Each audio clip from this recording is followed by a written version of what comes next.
एक समय ऐसा था जब हमारा भारत विश्व गुरु हुआ करता था। इसे सोने की चिड़िया के नाम से संबोधित किया जाता था। देश विदेश से लोग यहाँ पर व्यापार के मकसद से आते थे और यहाँ की खूबसूरती देखकर मंत्रमुग्ध हो जाते थे। ये उन ऋषि मुनियों की धरती हुआ करती थी जिनका ज्ञान आज के वैज्ञानिकों से जरा भी कम नहीं था। पर फिर यहाँ शुरू हुआ अंग्रेजों का शासन, जिसके बाद भारत धीरे धीरे अपना रुतबा, अपनी धन संपदा और अपनी संस्कृति खोता गया। जिसे लोग सोने की चिड़िया कहते थे, वहाँ लोग दाने दाने को मोहताज हो गए। पर इन सबके बावजूद भारत ने कभी हार नहीं मानी और ब्रिटिशर्स को यहाँ से भगाने के बाद एक बार फिर से ये एक महाशक्ति की ओर अग्रसर हो रहा है। भारत का जो रुतबा कभी धूमिल हो गया था, आज फिर उसने करवट ली है। आज भारत और भारत के लोग देश विदेश में अपने झंडे गाड़ रहे हैं। ब्रिटेन, जो एक वक्त पर हम पर शासन किया करता था, आज वहाँ का प्रधानमंत्री एक भारतीय है। और यही नहीं, ऐसे कई भारतीय हैं जिन्होंने भारत के बाहर जाकर विदेशों में अपना परचम लहराया है। और आज के इस वीडियो में हम कुछ ऐसे ही भारतीयों की बात करेंगे जिन्होंने अमेरिका यानी कि यूएसए में जाकर अपनी सफलता की कहानी लिखी है। एक ऐसी कहानी जो आज हर भारतीय के लिए प्रेरणा स्रोत है। तो अगर आप भी भारतीय होने पर फक्र महसूस करना चाहते हैं तो बने रहिए हमारे साथ इस वीडियो में एंड तक। पर उससे पहले अगर आप हमारे चैनल पर पहली बार आए हैं तो चैनल को सब्सक्राइब कर लें और बेल आइकन पर टैप करके ऑल ऑप्शन चूज कर लें, ताकि आपको ऐसे ही रोचक और प्रेरक वीडियोस की नोटिफिकेशन सबसे पहले मिल सके।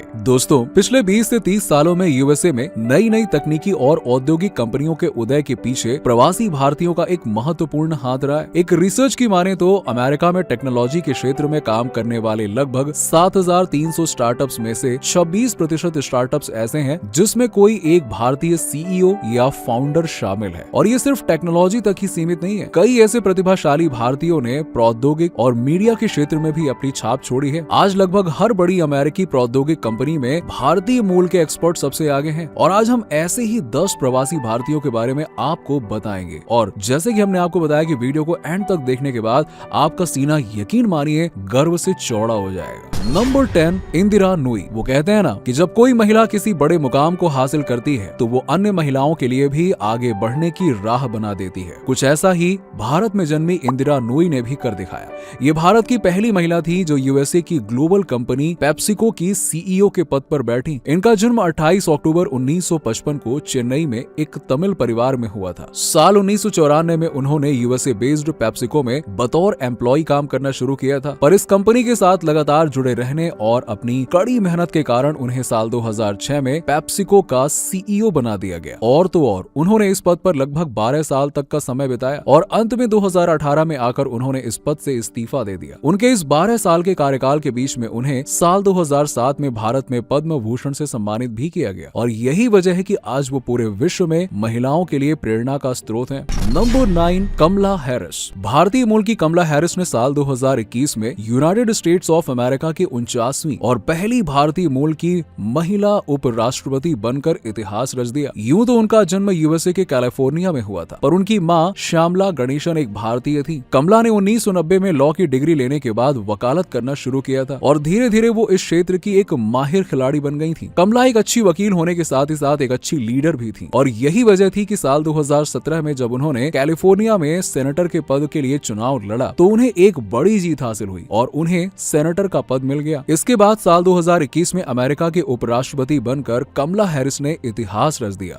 एक ऐसा इतिहास जिसे सालों साल तक याद रखा जाएगा। नंबर 8, शांतनु नारायण। भारत के हैदराबाद में जन्मे शांतनु नारायण अपनी माँ के दूसरे बेटे थे। उनके पिता एक प्लास्टिक कंपनी चलाया करते थे और उनकी माँ स्कूल में अमेरिकन लिटरेचर पढ़ाया करती थी। नारायण ने भारत में स्थित ओस्मानिया यूनिवर्सिटी से इलेक्ट्रिकल इंजीनियरिंग की पढ़ाई पूरी की थी और उनका सपना था कि वो आगे चलकर कुछ बड़ा करें। और इसीलिए उन्होंने अपना कंप्यूटर ग्राफिक्स करियर एप्पल जैसी बड़ी कंपनी से शुरू किया, जो कि सच में एक बहुत बड़ी उपलब्धि थी। पर उन्हें असल सफलता तब मिली जब वो साल 1998 में अडोबी कंपनी के साथ जुड़े। यहाँ उन्हें इस कंपनी के टेक्नोलॉजी ग्रुप के मैनेजर के तौर पर नियुक्त किया गया और इसके बाद साल 2007 में उन्हें अडोबी का सीईओ बना दिया गया, जहाँ पर उनकी शुरुआती सैलरी $8,75,000 थी। नंबर 7, पद्मश्री वॉरियर। अब जिनके नाम में ही वॉरियर है, वो भला असली जीवन में योद्धा से कम कैसे हो सकती हैं? एक समय पर सिस्को के चीफ टेक्नोलॉजी ऑफिसर के पद पर पदासीन पद्मश्री वॉरियर ने मोटोरोला जैसी बड़ी कंपनी में 23 साल तक काम किया। 1961 में भारत के विजयवाड़ा में जन्म और पालन पोषण के बाद पद्मश्री ने दिल्ली आईआईटी से अपने केमिकल इंजीनियरिंग की डिग्री हासिल की और उसके बाद उन्होंने अपना रुख यूएस की तरफ किया, जहां पर उन्हें 1984 में एक बड़ी सफलता हाथ लगी। जब उन्हें मोटोरोला में जॉब ऑफर मिला तब ये तो बस एक शुरुआत थी। साल 2003 आते आते वो मोटोरोला कंपनी की सीनियर वाइस प्रेसिडेंट बन गई और फिर साल 2005 में उन्हें एग्जीक्यूटिव वाइस प्रेसिडेंट का पद संभालने का मौका मिला, जिसके लिए उन्हें यूएस में नेशनल मेडल ऑफ टेक्नोलॉजी से सम्मानित भी किया गया था। नंबर 6,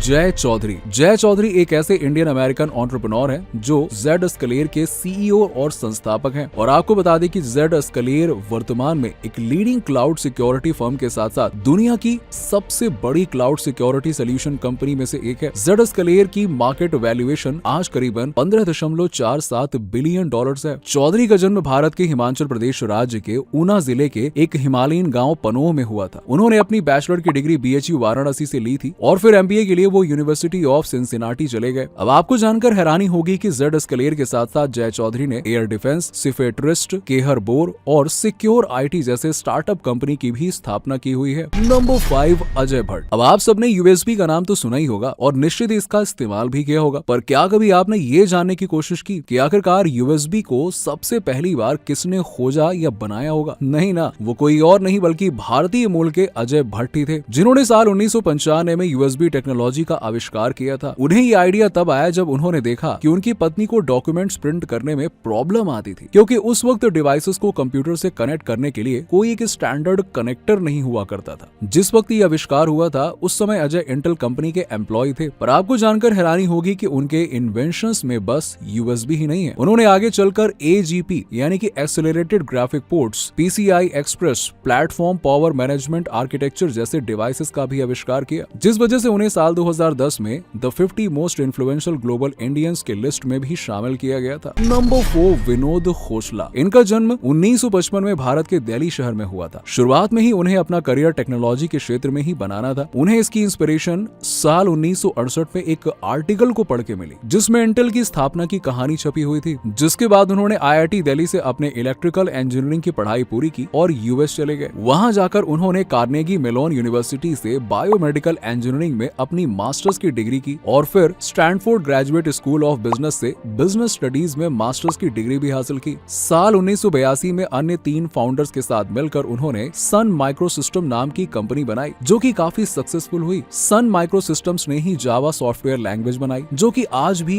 बड़े पैमाने पर सॉफ्टवेयर लिखने के लिए यूज की जाती है। बाद में साल 2004 में उन्होंने अपनी खुद की एक कंपनी खोसला वेंचर्स स्टार्ट की, जो आज लगभग $1 बिलियन की इन्वेस्टमेंट कैपिटल को मैनेज करती है और क्लीन टेक्नोलॉजी और IT स्टार्टअप्स में इन्वेस्ट भी करती है, और इसीलिए ऐसे लोगों पर हम भारतीय नाज करते हैं। नंबर 3, सबीर भाटिया। इस लिस्ट में टॉप के तीसरे नंबर पर आते हैं सबीर भाटिया, जो कि एक भारतीय एंटरप्रेन्योर हैं। अब आपको बता दें कि मशहूर ईमेल सर्विस प्रोवाइडर हॉटमेल की स्थापना का श्रेय सबीर को ही जाता है। सबीर का जन्म बेंगलुरु में हुआ था। साल 1988 में वो US गए, जहां उन्होंने कैलिफोर्निया इंस्टीट्यूट ऑफ टेक्नोलॉजी से अपनी बैचलर की डिग्री की और फिर स्टैनफोर्ड यूनिवर्सिटी से अपना मास्टर्स कंप्लीट किया। साल 1996 में उन्होंने अपने एक अमेरिकन साथी जैक स्मिथ के साथ मिलकर एक web based email service platform की स्थापना की, जिसे उन्होंने हॉटमेल का नाम दिया। बाद में उन्होंने अपना ये स्टार्टअप माइक्रोसॉफ्ट को $400 मिलियन में बेच दिया, जो कि उस समय एक बहुत बड़ी रकम हुआ करती थी। नंबर 2, सुंदर पिचाई। इस व्यक्ति को तो शायद ही कोई ऐसा व्यक्ति होगा जो नहीं जानता होगा। भारत के तमिलनाडु में जन्मे सुंदर पिचाई आज दुनिया के सबसे बड़े सर्च इंजन यानी कि गूगल के CEO हैं, या फिर यूं कहें कि गूगल की पेरेंट कंपनी अल्फाबेट इनकॉर्पोरेशन के CEO हैं। पिचाई शुरुआत से ही एक एंटरप्रेन्योर माइंडसेट वाले व्यक्ति थे और उन्हें अपनी पहली सफलता तब मिली जब उन्हें साल 2004 में गूगल कंपनी में प्रोडक्ट मैनेजमेंट के वाइस प्रेसिडेंट के रूप में नियुक्त किया गया। इसके बाद उन्होंने कभी पीछे मुड़ के नहीं देखा। साल 2011 में उन्हें गूगल की कंपनी में ही सीनियर वाइस प्रेसिडेंट का रोल दिया गया, जिसमें उन्हें Google Chrome, Google operating system, Gmail, calendar, docs और ड्राइव्स को और बेहतर बनाने पर जोर देना था। और उनके देखरेख में ये सारे एप्स गूगल के लिए काफी सक्सेसफुल साबित हुए और आज वर्तमान में गूगल की पेरेंट कंपनी अल्फाबेट के CEO के पद पर कार्यरत हैं। नंबर 1, सत्या नडेला। लगभग 6 महीने की गहन खोज के बाद माइक्रोसॉफ्ट ने भारत में जन्मे सत्या नडेला को अपना CEO नियुक्त किया था। नडेला का जन्म साल 1967 में भारत के हैदराबाद शहर में हुआ था और उन्होंने साल 1988 में भारत से ही इलेक्ट्रॉनिक्स एंड कम्युनिकेशन इंजीनियरिंग में अपना ग्रेजुएशन पूरा किया, जिसके बाद वो कंप्यूटर साइंस में अपना मास्टर्स करने के लिए USA की यूनिवर्सिटी ऑफ विस्कॉन्सिन गए। साथ ही उन्होंने बिजनेस स्टडीज में भी यूनिवर्सिटी ऑफ शिकागो से अपना मास्टर्स कंप्लीट किया। किया और जिसके बाद पूरी दुनिया में उन्होंने अपना नाम रोशन किया। तो दोस्तों ये थे वो 10 दिग्गज जिन्होंने भारत से बाहर जाकर अमेरिका जैसे देशों में भारत का परचम लहराया और हर एक भारतीय को खुद पर फक्र करने का, गर्व करने का मौका दिया। तो अगर आपको आज की इस वीडियो में कुछ अच्छा सीखने को मिला हो, कुछ नया जानने को मिला हो, कुछ मोटिवेशन मिला हो कि हाँ ऐसा करना है, जिंदगी में कुछ करना है तो ऐसा करके दिखाना है, तो वीडियो को लाइक और चैनल को सब्सक्राइब जरूर कीजिएगा। मिलते हैं आपसे अगले वीडियो में नए टॉपिक के साथ। Thanks for watching.